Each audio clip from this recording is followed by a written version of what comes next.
Hello everyone and welcome to this second interview with the Principal Mike Welsh. My name's George Kitchen, I'm a level 3 student at East Riding College doing media. Let's get started. So Mike, during your spare time, do you enjoy going around the county? Yes, I do. We live up here during the week. My wife comes up as much as she can. So for example, we've been to Bridlington, Halsey, Flamborough, Filey, Whitby, the whole sort of east coast part. We spent our summer holiday on the North Yorkshire moors, doing a railway trip right across on steam trains and things. We enjoy sampling the restaurants up here, so yes, I thoroughly enjoy it. We go for long walks as well. Yeah, best place to be. What aspect of East Riding College makes you the proudest? I think the progress that our students make, to see the starting points that everybody comes in with, the way that they enjoy their learning and they progress through the levels and into higher education as well. And I think what I'm proudest of is that 94% of our students have what we call a positive progression route. So they go on to something that's at a higher level, or employment, or an apprenticeship, or into higher education. That's what makes me the proudest at the moment. And what inspired you to be the principal at East Riding College? Right, okay, so difficult question. Many things. I think the location, the students, the journey that the college had been on and was a really good strong position. Its setting, its location, its estates, the quality of the teaching and learning that goes on here, the curriculum offer, what we do for our communities. The range of courses that we've got, our curriculum and how good that is in terms of our quality, but I think mainly the potential of our students and the quality of our staff. Mm-hmm.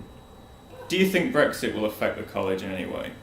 Yes, I think it will. I think the uncertainty that the way that Brexit's being handled at the moment, or our leaving the EU is being handled at the moment, is very disruptive for local businesses and local employers. So we're already seeing fewer employers prepared to commit to training their workforces, fewer employers willing to take a risk if they haven't already got apprentices to take on apprentices. So whilst our apprenticeship numbers are up, we're not seeing the growth at the rate at which we'd expect to see it. I think we're going to find it harder to recruit staff because over time I think people that are going into teaching currently are going to have many more opportunities to do other things, which is great for them, but it means that certain job roles are going to be harder to recruit to. Not necessarily teaching posts, but some of the back office staff that we had here. We're going to be competing with other UK and local employers for the same people. So there are going to be what are called skills gaps, and we're already seeing those in certain sectors, particularly the construction industry.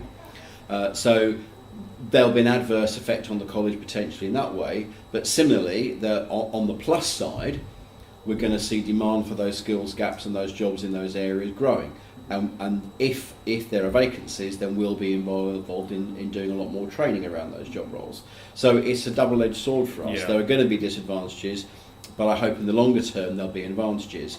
But in the medium term, we're going to see a reduction of the income that we get for our European Social Funded Provision courses, and that's about £1.5 million a year of income to the college, and we're not yet sure what the government plans to do to bridge that gap and actually train those same people, but through funding streams from our local UK government. So there's a bit of uncertainty there around our finances as well. What are the funding measures that you'll be taking with the loss of support from the government, and can students support in any way? I think you already have. We're doing a lot of campaigning with our local MPs, Graham Stewart and Greg Knight. Both of them are really supported to the sector and understand what an important part it plays in the economy of the East Riding and the Humber region.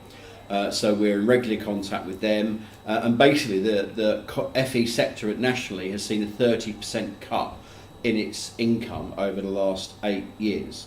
Teachers, we know, are paid roughly 30% less on average than their counterparts in schools.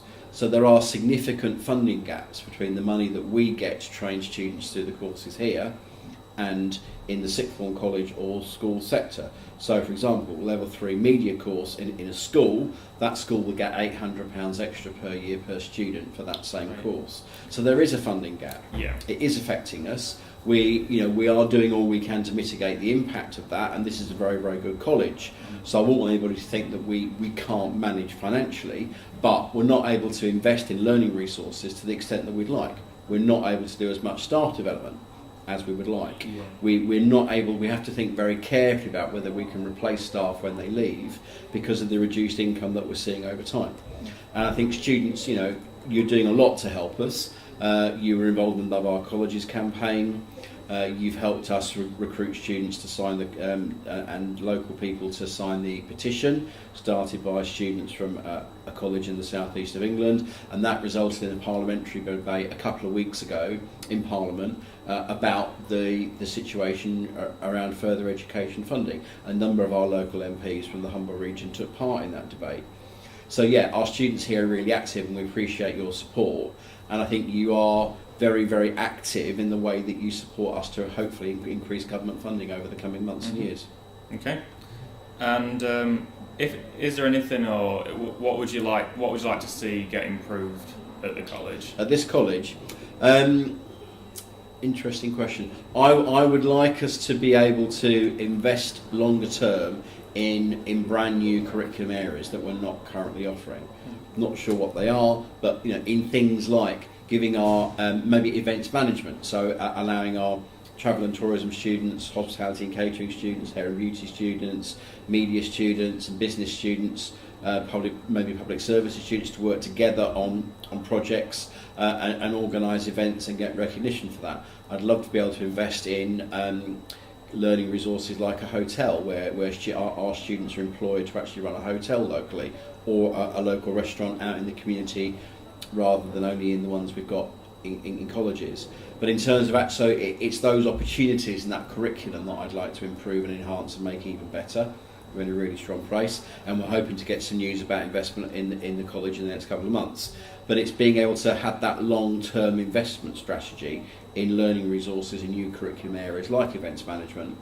That's how I think that we would be best served in improving the college. Mm-hmm. Oh, okay, so answered the main questions. Just going to end with three little daft questions.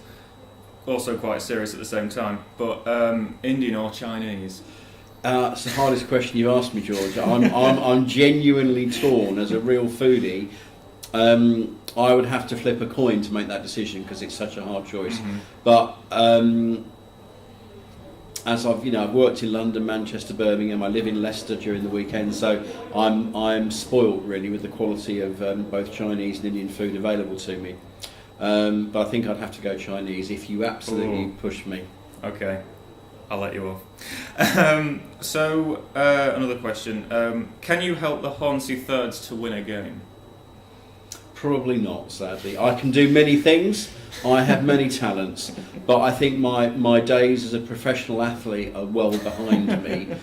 So I think the Hornsey Thirds are probably better off getting a younger member of the team to help them out in their current dilemma. But I do sympathise with them. If you could turn back time, do you think would you be able to help them? No, I don't think I would really, if I'm honest. Final question, what's your favourite TV show? Anything with Peter Kay in it. I'm a huge Peter Kay fan. He makes me laugh. He's a northern lad. He's from Bolton, right, where my first teaching job was in Bolton.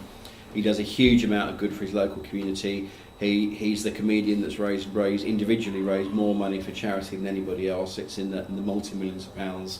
He's an excellent person. So any TV show that he's in, Phoenix Nights, Car Share, Max and Paddy's Road to Nowhere, any of those shows that he does, or indeed his stand-up shows that are recorded and then broadcast, huge fan. So yeah, that'd be my fantastic person. Anything with Peter Kay.